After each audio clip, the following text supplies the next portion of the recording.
Hello again, everyone. Edwin Learnard back once again. In this YouTube astrological segment, I'm going to be talking about Pisces and their personality. And yes, it does apply and pertain to the Sun, Moon, and Ascendant. Well, anyway, people, the first thing I'll look at about as far as Pisces goes in their personality, well, Pisces could be very idealistic. They often put others on a pedestal.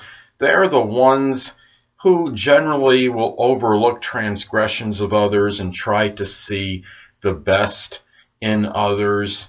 I had a friend one time with Pisces rising, and he would talk to me, and based on what he said about somebody we both mutually knew, it seemed like he was just really not looking at any negatives of the person. He was like, well, that person, that such and such is such a nice man, and wasn't seeing the negative. And really, it just kind of, Pisces, they're very often very kind, compassionate people.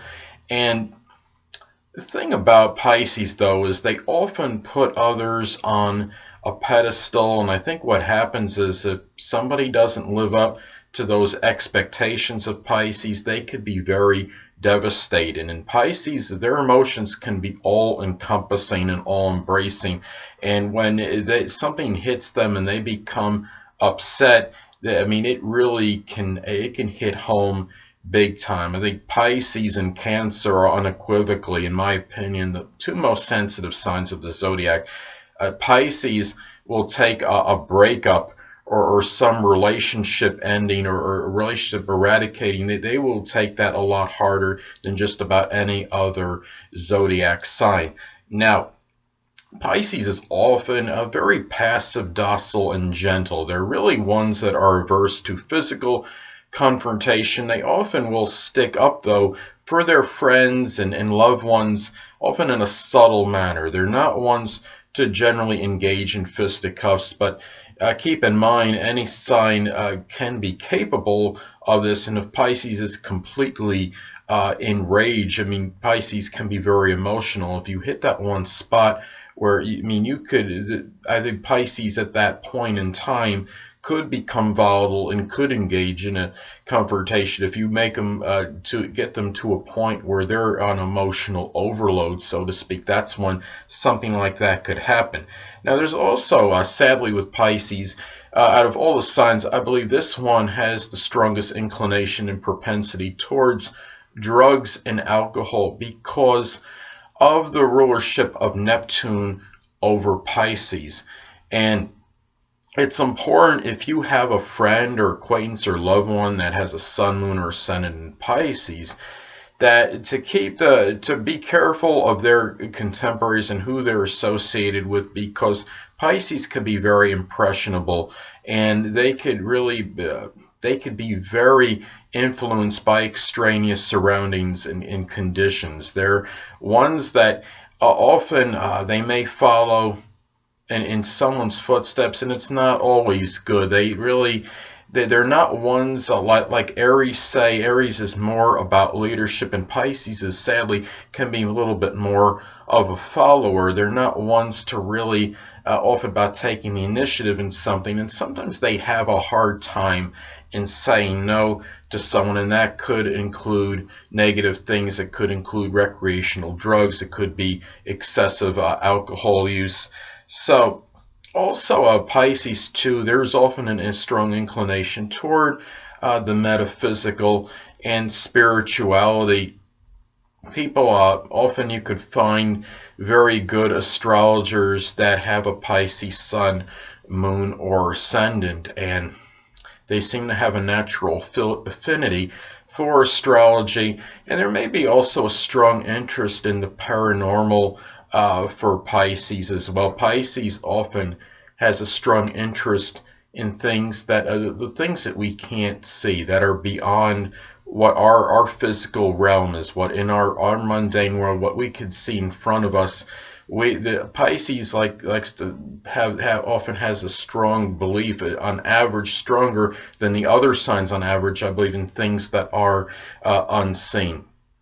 Pisces, when emotionally upset, can often become reclusive and succumb to secluded habits. Isolation can be very common for Pisces, and it could be sometimes to retreat from the harshness of the outside world. Sometimes their fantasy world becomes something where it's really more enjoyable than the outside world. Pisces could like games that are connected with fantasy, such as like a Dungeons and Dragons game, or just generally video games, things that take them out of the realm of reality.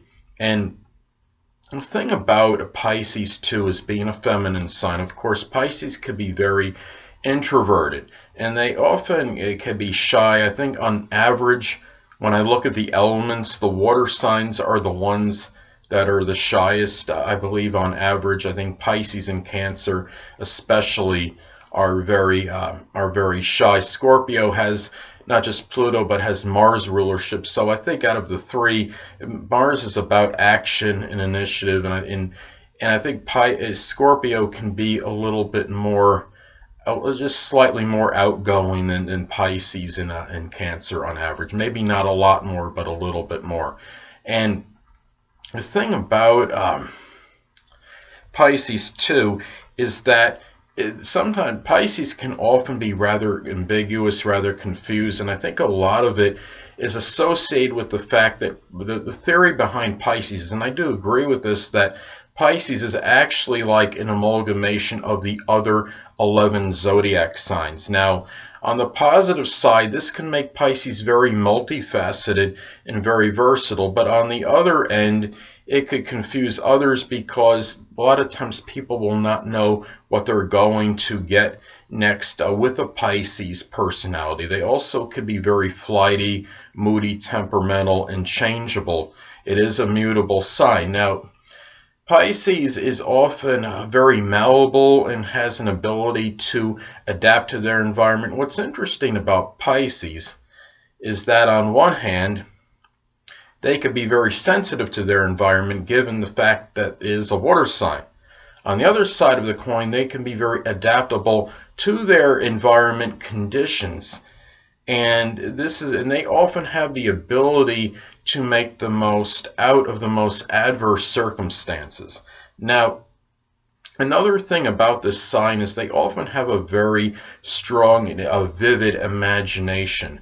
This could actually make them very good authors, because they could many Pisces, I think, have a very strong ability to write like fiction or fantasy novels.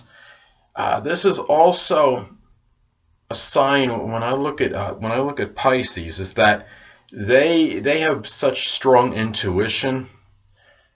I mean, let's see, we had Edgar Cayce. He was someone that was a renowned Christian mystic who was self-proclaimed psychic, and he had his sun in Pisces. Pisces may be the most intuitive of the signs. I think when I look at intuition, I think Cancer and Pisces are the most intuitive. Scorpio is there as well, but Scorpio is, I think, strongly connected more with the deciphering motives, intentions of others, their character analysis. They seem to pick up on what people are about very quickly. Pisces is more about forecasting. Pisces, I think, could be more visionary and prophetic. They kind of see what's happening before it happens, just in events in general. And where Cancer just kind of picks up bad vibes in an environment very quickly, and seems to intuitively know the feelings of others, I think. So the thing with Pisces, though, is that they often can be ambivalent and indecisive. It's the symbol, of course, is the two fishes going in opposite directions. I think when you look at Pisces, the more Pisces can be somewhat passive, and the character on Pisces is not as strong on average as the other signs. They, and at least on average, in my opinion anyway, but I think the most strong-willed Pisces will be in that third decan. Of course, the Scorpio decan of Pisces, because of course that's the fixed sign that's in there. So, Anyway, people, that'll conclude this YouTube astrological segment for Pisces and their personality. And stay tuned next time, where I'll be talking about Aries and their appearance. Two things I want to get with you on before I head out. Firstly, the stars may impel but do not compel. And secondly, never isolate any single astrological element, aspect, planetary placement, position, configuration, influence, or what have you, and make an analysis of a person, astrologically speaking, based on this alone. Because astrologically speaking, the person is the sum of all their components in their natal chart, and not just one. Until next time, people, stay well.